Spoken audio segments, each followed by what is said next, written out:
Okay. Yo, listen up, here's the story. My name's Pat, My name's Carlo. This is History Book. and we're two bros in a history book. All right, cool. All right. So We're getting this better. episode is being brought to you recorded all the way from Virginia as well as Philadelphia. So today is the second week, and before we get into our second famous person who deserves a nice workout, we're going to quickly shore up some things from our first episode. Yeah, so it was brought to my attention that last week when I was trying to compliment Leland Melvin's impeccable storytelling, I used the term well-spoken, and it's a microaggression, so I just want to take a quick apology. You know, we're just learning, we're new to this. We're just always trying to be better and be a good influence, so just want to apologize for that. Cool. The other mistake that we made was that his master's degree is in material science engineering. So, master's degree in material science engineering, great dude, awesome guy, happy we did him for the first week. And now you are all probably staring longingly at our friends. And the reasons for this is because our next person deserving a workout is none other than Jane Goodall. Jane Goodall herself. Some of you may have heard of her. She, classic conservationalist, lived with the chimps for a long time, something like 50 years. She's been studying chimps, living in the forest, going in and out. And now she's still alive, still kicking butt, doing a lot of really cool stuff for people, for animals, and for the planet. So we really wanted to talk about some of that, talk about her stories, and then as always, sweat went out for the homies. We're going to create a nice workout. But yeah, but first I want to kind of start in the beginning of her life. And one thing that I thought was really impressive is that she started doing the majority of her kind of groundbreaking work before she even had a bachelor's degree in college. She was right out of high school, and the scientist that she was working with wanted someone with some fresh eyes, someone who didn't have preconceived notions of what the education system have taught them. So Jane stepped up and said, hey, I want to do this. I want to go be in nature, learn about animals, learn about the culture of animals, which was a concept that wasn't even talked about. Like the idea that animals had, feelings, emotions, personalities, a culture, those were things that were thought to be only human traits, strictly human. So she really blew the door open and was a pioneer talking about those kind of things with animals. Yeah, not like speaking of her bachelor's, I remember she said that she skipped a bachelor's, skipped a master's, just went straight to the PhD. Yeah. That was really badass. And especially for her time, because like when she was growing up, she, instead of bringing like dogs and cats home, she was bringing like earthworms and, all this other nature stuff, like all bugs and snakes and turtles and stuff. Like she didn't even have a teddy bear when she was a kid. She had actually something very similar to this. Chimpanzee. I believe it's a chimpanzee. We might have to check. So. I think there's stuff say something about next week, but pretty sure chimpanzee. Yeah, and that chimpanzee right now is in a museum somewhere, I think in Seattle, hanging out in a museum, being all famous and stuff. Yeah, and especially because like for her time, like she said she wanted to do this, and like a lot of people said, oh, women don't become scientists, and she just said no, yes they do. I remember she was telling a story in one of the things, podcasts or TED Talks, interviews, all of them, where she was saying how someone was saying to her, are you sure you don't want to become a secretary? And she was like, hell no, I don't want to become a secretary. I want to go be with animals. So I thought, like she really, really was not only a progressive in, getting animal rights together, but also like kicking butt like that. For sure. I thought it was great. There was one story kind of talking about the patriarchy kind of trying to hold her back, and they wouldn't let her go into the woods and the jungle alone. They wouldn't let her do it. So they forced her to bring someone with her. And she got to choose. So she ended up bringing her mom with her into the jungle. And that was kind of where she spent her first 6 months when she was kind of like that first go at it. It was her and her mom in the jungle. looking at chimpanzees because they forced, you got to bring somebody. So she brought trusty old mom with her to, start the research. I thought that was a pretty great story. Yeah, that was really cool. She was really cool. It was really fun listening to a lot of just like how she talks and how she like her attitude was really funny. One of the, like the stories in the TED Talk, she's like, "What? How many minutes do I have? Like 2?" And they're like, "1." She's like, "All right, well, I'll take 2." So like even now, she's just doing her thing and her right, which I noticed that too in all of her interviews. Whenever someone would say something that wasn't like spot on, instead of kind of agreeing with it to make the conversation a little bit easier and kind of flowing with it, she was just, nope, that's not how it was. It was this way. And she had what she wanted to say, and she just stuck on that. Like she had her integrity straight and set, and that was it. She wasn't going to stray from it just to kind of make a conversation easier or kind of go in for a joke with the interviewer or anything like that. Like she knew what she wanted to get across, and she just kind of stuck with that, which I thought was really impressive. That was very cool. I agree with that. She definitely sticks to her guns, which I appreciate. Yeah, and it was interesting too because she talked about she was the first person to identify animals in the wild with names and not numbers. And she thought that was a really important thing that she did, so that then she could start to understand like the characteristics and learn the personal traits from them, and not have them just be like this numbers, and kind of create a bridge of empathy and science and learn through those different glasses. And she said a lot of times that she would take very objective notes and then still feel emotions on the other side. So she did feel both, but it didn't kind of cross over to the point where like she lost objectivity in it. And she always kind of knew her what she was supposed to do, and she made sure that she executed that better than anyone else could have. And I think that certainly shows through with how successful she was and how many changes were created from her research. She definitely impacted conservationism and study of animals in a huge way. She definitely brought a lot to it. I remember one of the stories she was telling about how like in is it how to pronounce it, Gombe? Am I saying right? Sure. One of the places in Africa where she was studying chimps, because like she said in that alone, chimps use tools 9 different ways, at least 9 different ways. Like picking up sticks, stripping the leaves. That's for example, using rocks, cracking them. It's just like different parts of Africa too. They noticed chimps were using tools different tools across different sections of Africa. And when she told Louis Leakey, he had a great quote, and it's just like, well, we need to redefine man, redefine tools, or accept chimps as human.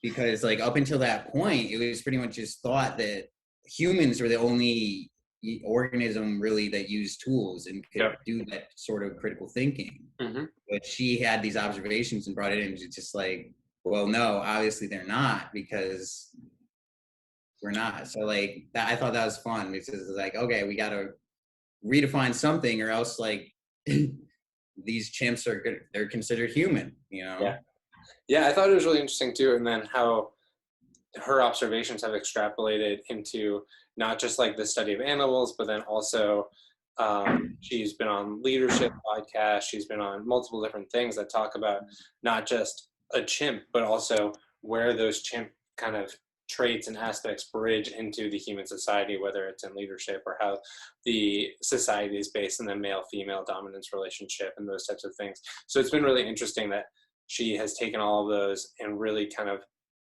shown how, I guess in both, that chimps are really elevated and also that humans are also just animals. I think it kind of just brings both of us kind of a little bit to a closer playing field, or have a little bit more even ground and a little less of like, oh, humans are the greatest thing since, or like are so different than everything else. As she put it, there's no sharp line between humans and animals anymore. It's a wuzzy line. A wuzzy line? A wuzzy. Yeah. I thought that was a fun way to put that. The line becomes wuzzy. Yeah. The other thing that I think is really cool, and I want to talk a little bit about with Jane Goodall especially, is after she was doing all of her stuff in the science and out in the field, then she's kind of transitioned again into this other stage of life where she's working on different education programs and the roots programs, and where anyone can kind of start your own Roots and Shoots. Yeah, roots and shoots, where everyone can start their own satellite program. And then it really is kind of just a program where you have to do something, you have to do 3 different things, something for peoples, for animals, for community, and you really have to kind of help those around you. And I think it really creates this cool kind of magnifying, exponential, helping society growth through her society and kind of her as an inspiration. Absolutely. I really, really thought it was cool how when she was talking about the roots and shoots, because that's also connecting, it's focused it for children. So because I remember one of the stories she was saying how in certain parts of the world, there are kids who are like super upset and super sad and angry because they see all this stuff going on and they want to be able to do something. And she was wanting to give them a way to start helping and like educating them. So Roots and Shoots, it's all over the world. It's in every single state in the US. And yeah, it's like care and concern for the human community, for animals, and the environment. And I, like you just said, and what I really thought was cool is how it's a project and program for hope, because she wants to like instill in these kids that if they are conscientious about their actions, they can make a bit of a difference. And especially, when they band together, it's even stronger. And one of the things I thought was cool was when she was talking about how like every single one of us impacts the world every single day. Mm-hmm. Like being conscientious, like even just sitting in your house, you just sit in your house, you don't leave, like you're breathing. You go to the bathroom and you pee and you flush the toilet, like that impacts the world. So just instilling that conscientiousness of how your actions can impact everyone around you is pretty significant. I really, really thought that was some powerful stuff from. Yeah, I agree. I thought another cool story from the kind of Roots and Shoots aspect of it was that while it's this program based for kids, she's met mothers and fathers and parents and other adults who have expressed how much they've learned from their kids being parts of this program, which I think is really cool that it's having, effects on multiple generations, and also that it's kind of also, again, highlighting that, adults can learn from kids, and we really need to have this curiosity that fuels growth and knowledge and stuff like that. So I thought that was really cool that she's kind of seen that it's helped multiple different generations and not just like only for kids, like it has longer, wider influence on different things. Yeah. And one thing I really thought was awesome about her conservation efforts were when she's like working with these tribes and stuff, that it's not just like, oh, we got to leave them alone. Like we can't touch these tribes, because she was saying how she was in a tribe in Ecuador, actually. Shout out to Ecuador, me and Carlo, Ecuador trip. For those who don't know, oh, look at him, look at it. I know, repping backpack together for a while. So. That's yeah.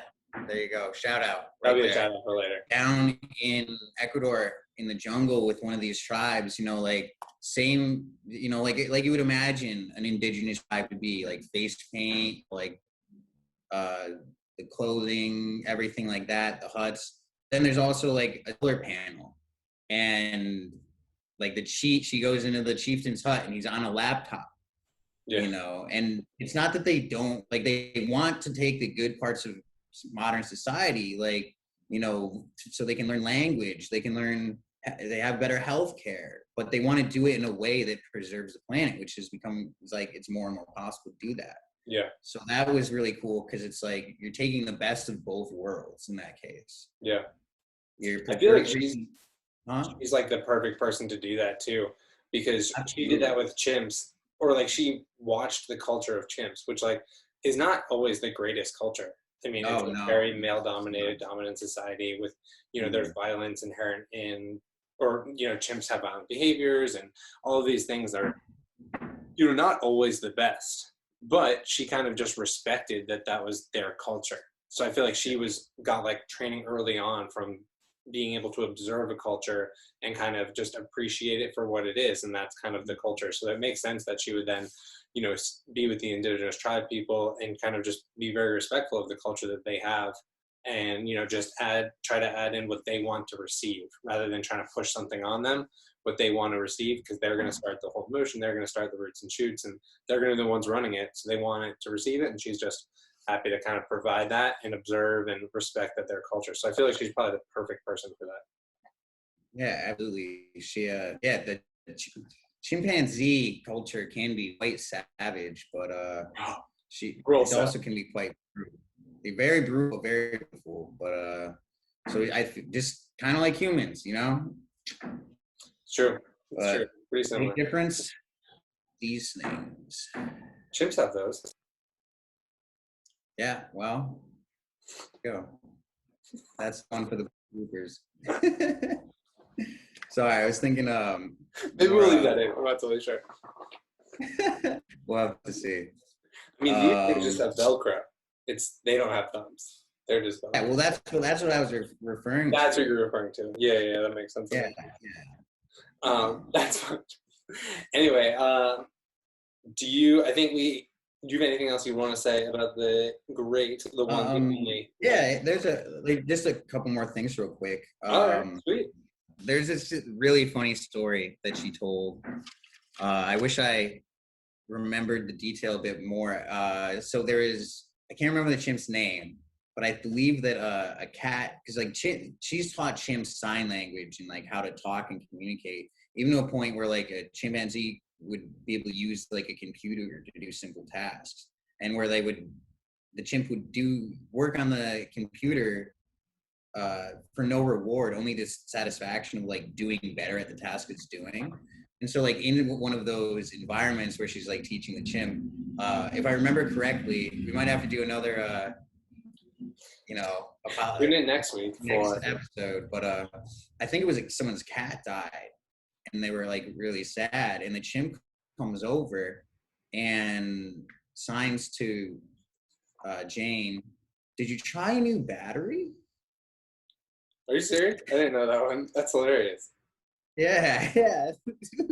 So turning it off and turning it back on. It's just like, did you try a new battery? You know, like learn that like, okay, like these are batteries, they power this, like that. I thought that was just, you know, what a way to, you know, break some grief up. It's just so funny. Asking if your dead cat needs a battery. But I know a lot of people, zoos can be a source of contention between a lot of people. You know, speaking of Ecuador, me and Carlo bumped into someone who super sweet. Mallory, you're awesome. But she refused to go to zoos, and I understand that because it's very like you don't know how the quality of the animals, how they're treated, and so I really felt it was important to touch on, and I really appreciate that she touched on this in one of the interviews or TED Talks that I watched. Good zoos versus bad zoos, because like sometimes just like we went over, sometimes the wild isn't a nice place, like not only just because the savagery of the culture, but because humans are encroaching and destroying some of their environment and their homes. And not only just destroying their homes, but in some places like bushmeat from chimps is actually like worth a lot of money. So like logging companies will bushmeat, like logging bushmeat. Where's that on the chimp? Is that like as part of the chimp? Like bushmeat, yeah. Like logging companies will kill chimps and then sell the meat because it's valuable while they're. Oh, okay. Why is it not called just chimp meat? Huh? It's not chimp meat. It's bushmeat.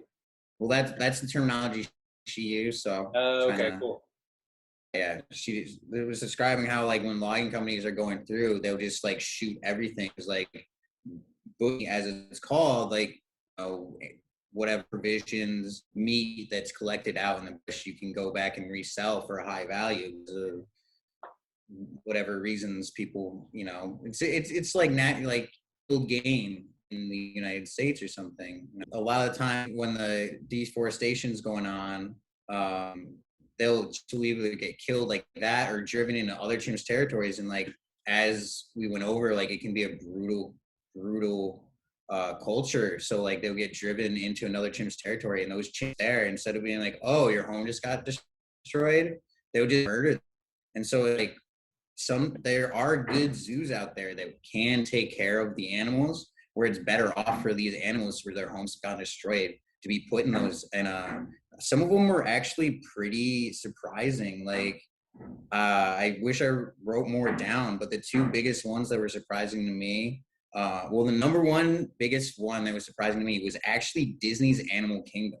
That was one she said was a really good zoo because they have a whole bunch of space. Oh, nice. It's a whole bunch of room for them.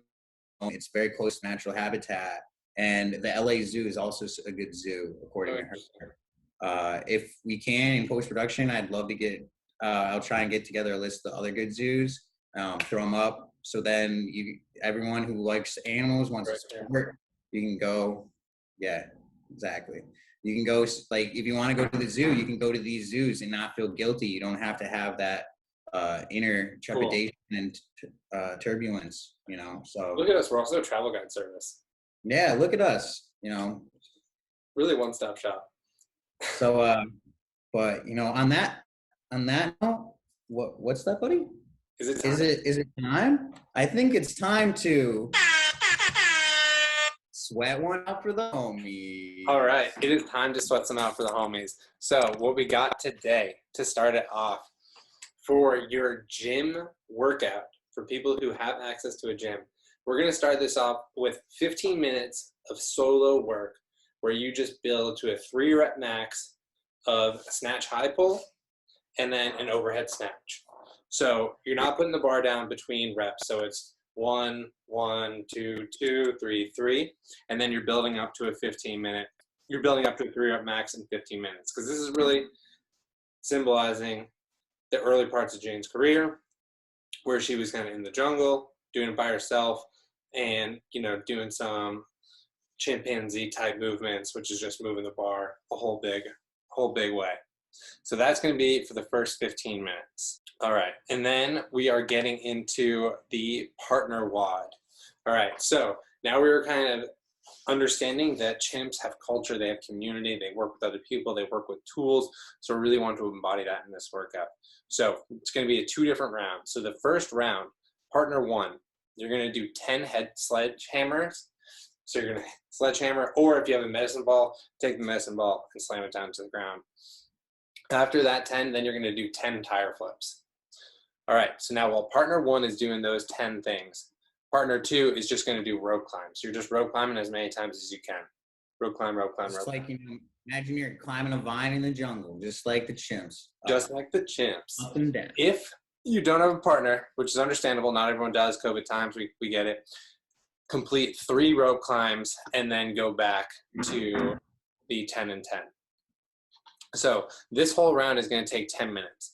If you have a partner at the 5-minute mark, you're going to switch roles. So partner 1's doing sledgehammers, tire flip for 5 minutes. Partner 2's rope climbing for 5 minutes, and then they're switch. Partner 1's going to rope climb. Partner 2 is going to sledgehammer, tire flip.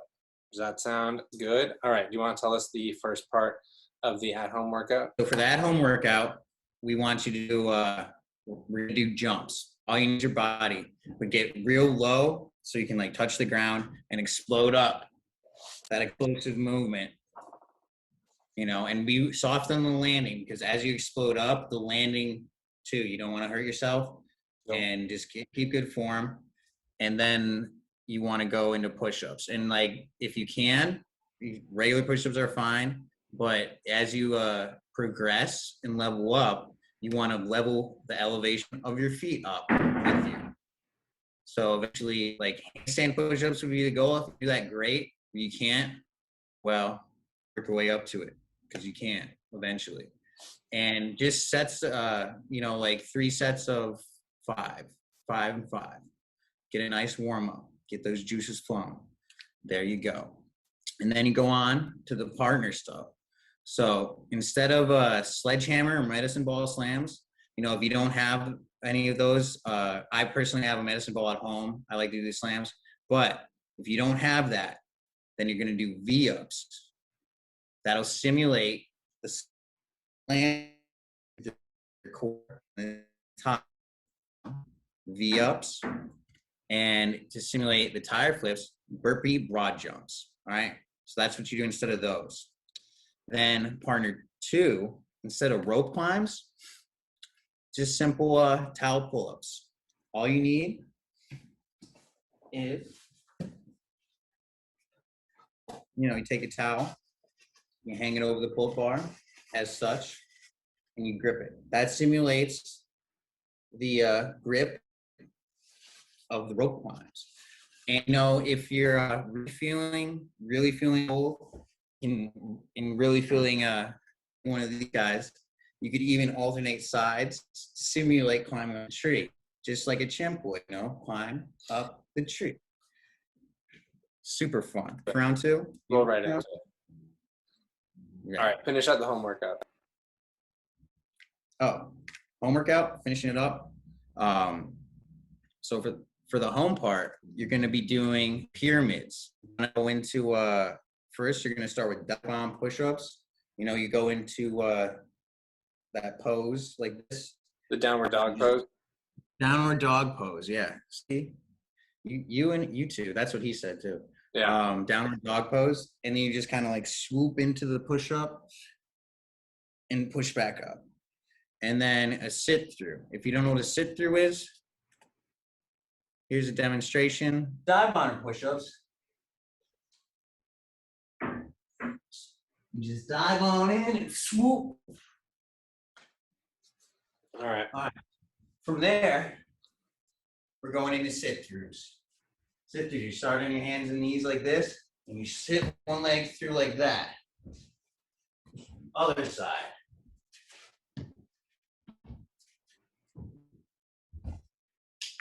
Boom. And for the last workout, we got just simple mountain climbers. 1, 2, 3, 1.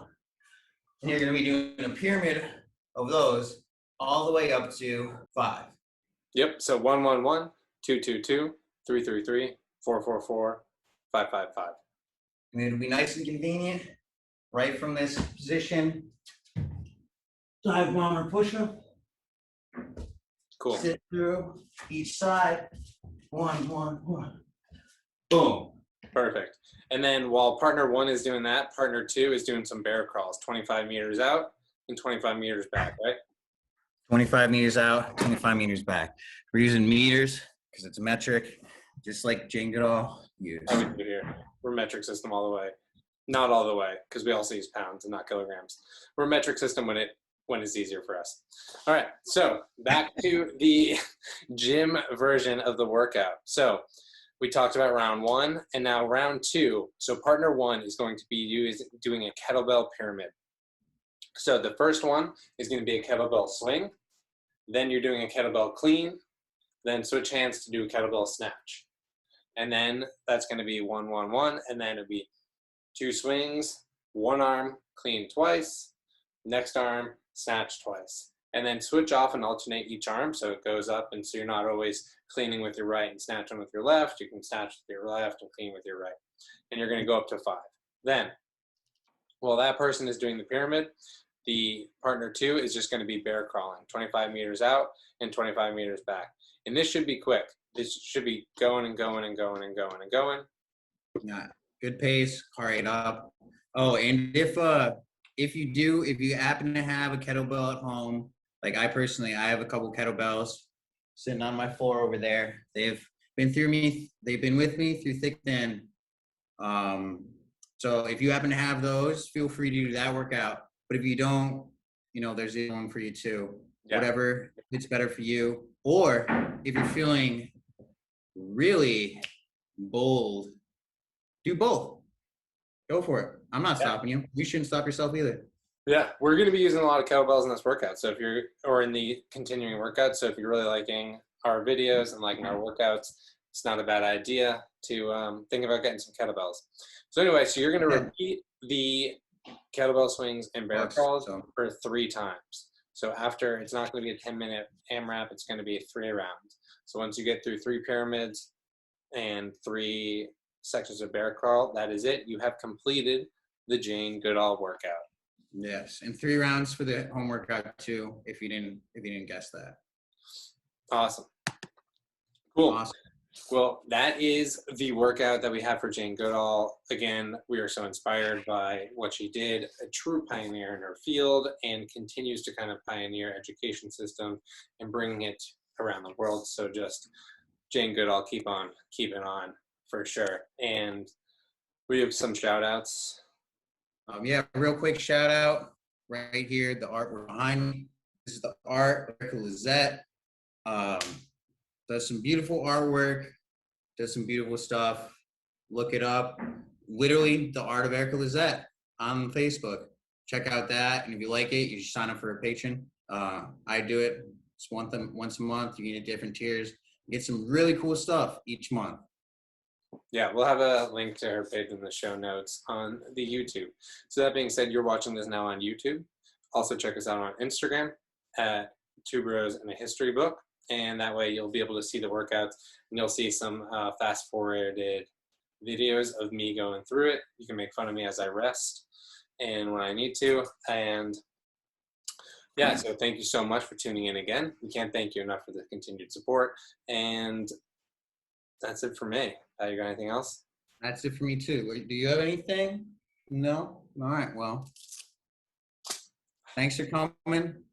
We'll talk to you soon. Bye-bye. Bye-bye-bye.